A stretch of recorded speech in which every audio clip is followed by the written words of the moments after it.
Remember that scene in Jurassic Park? Nope, not that one. Or that one. Classic. But no. Okay, well, obviously that scene absolutely slaps, but not that one either.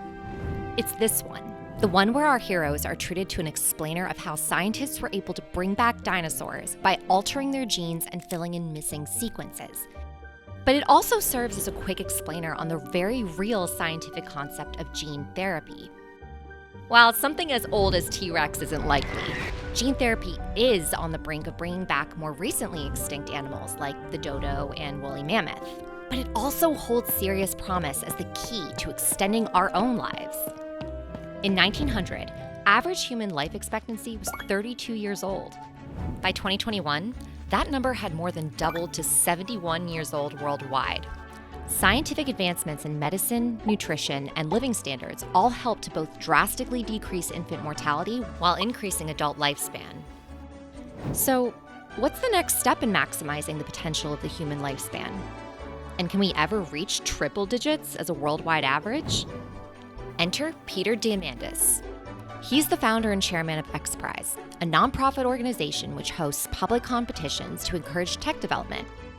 Today, for every year that you're alive, science is extending your lifespan for about an additional quarter to a third of a year. The question ultimately is, when are we going to reach this thing called longevity escape velocity? Right. There's going to be a point that for every year that you're alive, science is going to add more than a year to your life. Ray Kurzweil believes 10 to 12 years, George Church 15 to 20 years. So someone who's 50 today is likely to intercept all the breakthroughs that will give them an additional 30 years at a minimum. There's no reason not to make it well past 100.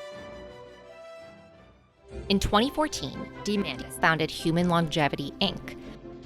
Human Longevity's main effort is to extend human life past 100 years by building the world's most comprehensive database of human genotypes and phenotypes.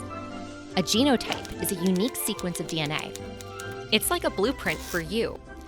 Everything from your eye color to your blood type to your susceptibility to certain diseases can be identified through your genotype. See? Jurassic Park kind of nailed it. We see you, Mr. DNA. A phenotype, however, is a genotype plus every external factor it's ever been influenced by, such as your environment, diet, level of exercise, and so on.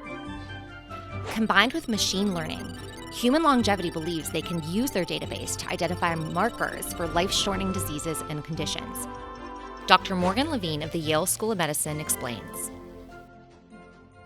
The reason why scientists are so excited about the idea of intervening in the aging process, whether it be slowing the aging process or reversing the aging process, is because we actually think that in doing so, we can stop all of the different changes that are giving rise to the diseases that we care about. So rather than going after one disease at a time and having one type of science aimed at trying to cure cancer and another aimed at diabetes, if we actually could reverse or slow aging, we could basically eliminate diseases, or at least postpone diseases across the board.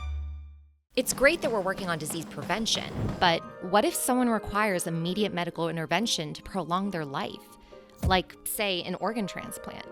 Well, hold on to your butts. Because just like the fictitious act of creating dinosaurs by splicing in frog DNA, gene therapy can also be used to alter animal genes to create viable organ transplants for humans.